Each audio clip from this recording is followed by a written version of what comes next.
Bismillahirrahmanirrahim. Waltakum minkum ummatun yad'una ilal khairi wa ya'muruna bil ma'rufi wa yanhauna 'anil munkar.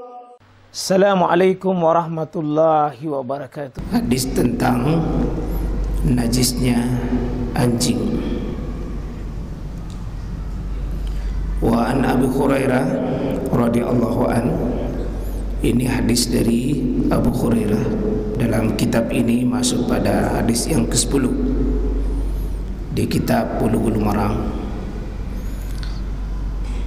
Oleh penulis kitab, oleh Imam Ibnu Hajar, dimasukkan hadis ini tentang anjing pada masih bab tentang air, ya, masih tetap tentang bab air. Ya, sebagian ulama, kenapa Imam Ibnu Hajar masukkan air ini padahal tentang najisnya anjing? Ya, dia najisnya anjing tapi masuk dalam bab air. Ya, seharusnya ini bab najis. Ya, memang kalau bapak dan ibu para saudara sekalian, ya, sehebat-hebatnya juga orang dalam menyusun kitabnya, termasuk Imam Ibnu Hajar, bukan juga lengkap dan bukan juga sempurna. Termasuk nanti dalam pada penomoran hadis dan nanti pada, ya, penilaian hadis, termasuk peletakan hadis ini. Ya. Sebagai mengatakan seharusnya dari judulnya najisnya anjing itu dia masuk bukan di bab air tapi bab najis. Nah, tapi beliau juga punya jawaban bahwa yang ditekankan di sini bukan anjingnya sebenarnya, tapi pencuciannya, tapi judulnya yang mengalahkan pencuciannya. Seharusnya pencuciannya yang menggunakan air, itu yang beliau ingin tekankan. Kira-kira begitu ya Mas sekalian kalau menyikapi ulama dalam meletakkan sesuatu, ya bukanlah tidak lepas dari sebuah tafsiran. Wa an Abi Hurairah radhiyallahu an qol, dari Abu Hurairah yang kita sudah sering bahas siapa Abu Hurairah itu, darinya qol, dia berkata. Jadi berarti Abu Hurairah ini mengulangi ucapannya Nabi SAW, karena qala Rasulullah SAW, Nabi SAW itu berkata. Berarti hadis yang disebut dengan kauliyah, ucapannya Nabi SAW yang didengar oleh Abu Hurairah. Ya. Nanti hadis ini nanti jemaah sekalian ada di kitab Imam Muslim, ada di kitab Imam At-Tirmizi. Ya, dan agak sedikit beda redaksinya.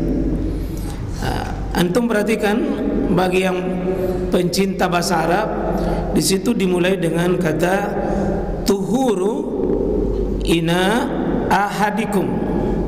Ya, tuhuru, ya, tuhuru ina ahadikum idza walaga fihi al-kalb ayaghsilahu sab'a marrat ulahunna bit-turab.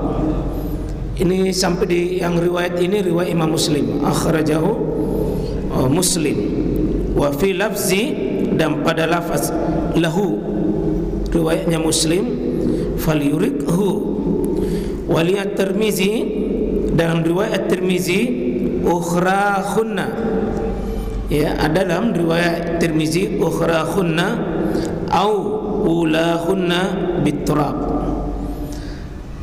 Sedikit tidak diambil semua oleh penulis kitab ini. Jadi jamaah sekalian rahmati oleh Allah Subhanahu wa taala. Tapi tolong diperhatikan kata pertamanya dulu. Apa kira-kira artinya? Tuhuru ina'i ahadikum. Apa kira-kira terjemahnya? Tuhur. Apa? Suci. Apa bedanya tuhur dengan tahur? Tahur ini tuhur. Tuhur ina.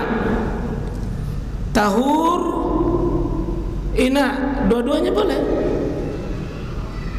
Tapi di sini pakai kata tuhur. Apa bedanya tuhur dengan tahur? Biasa kita dengar sahur, suhur. Sahur. Tidak pernah kita dengar suhur. Dua-duanya boleh. Jarang kita dengar suhur. Tapi yang ada sahur. Apa bedanya sahur dengan suhur?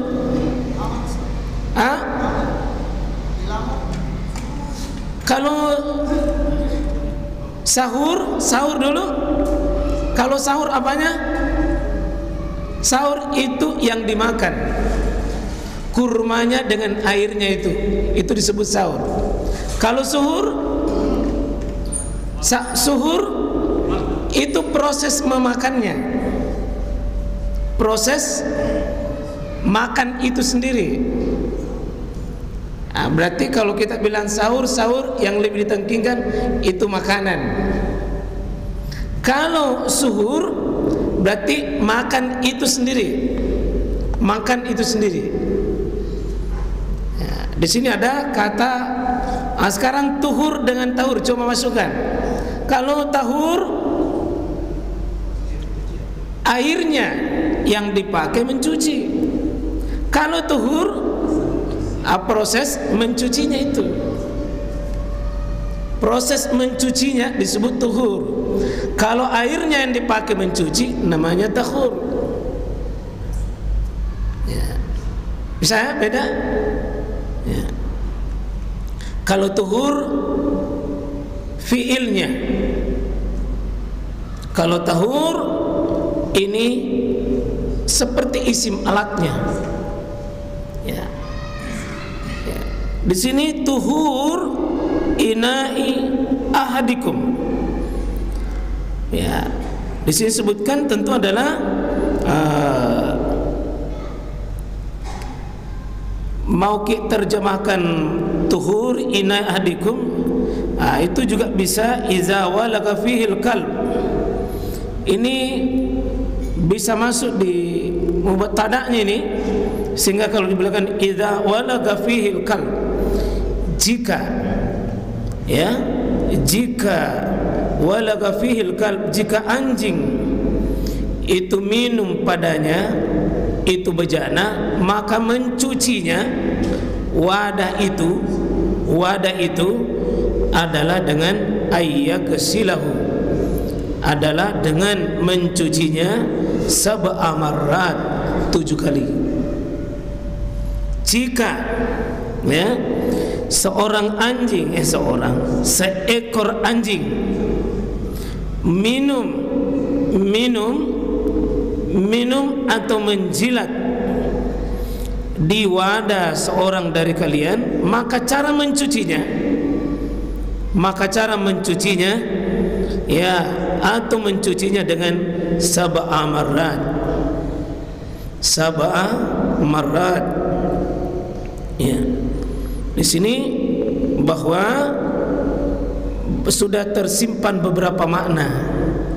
Satu, anjing itu masuk kategori najis, karena tidak ada dalam ayat atau sulit kita dapat hadis anjing itu najis, sulit.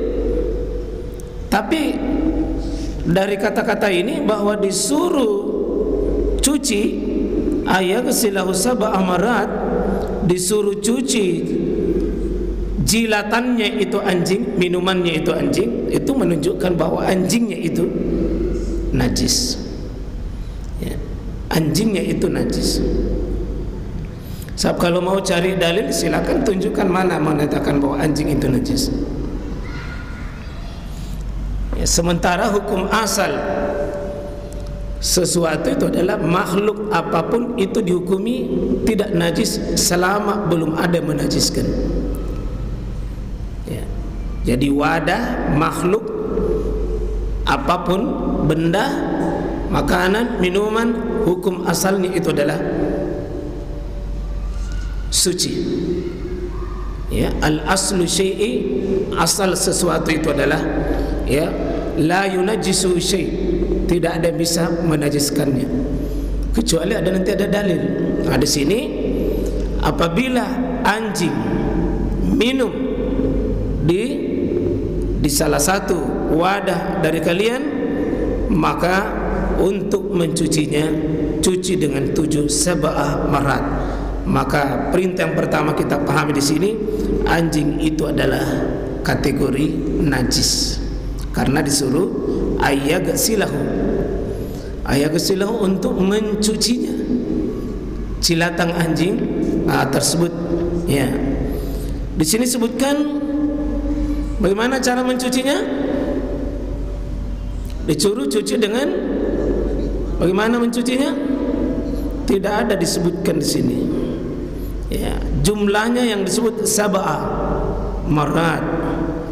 Ya, tapi cara mencucinya di sini kalau diambil kesimpulan adalah ada biturab dengan tanah. Jadi ada disebut satu sab'ah, yang kedua biturab. Ya. Anjing apa ini, Pak? Semua jenis anjing? Semua jenis anjing? Anjing besar? Anjing kecil? Anak anjing? Laki-laki perempuan? Karena banyak anjing itu. Banyak anjing. Ada anjing dipelihara, ada anjing memang dibiarkan. Karena tingkatan anjing itu dalam tingkatannya beda.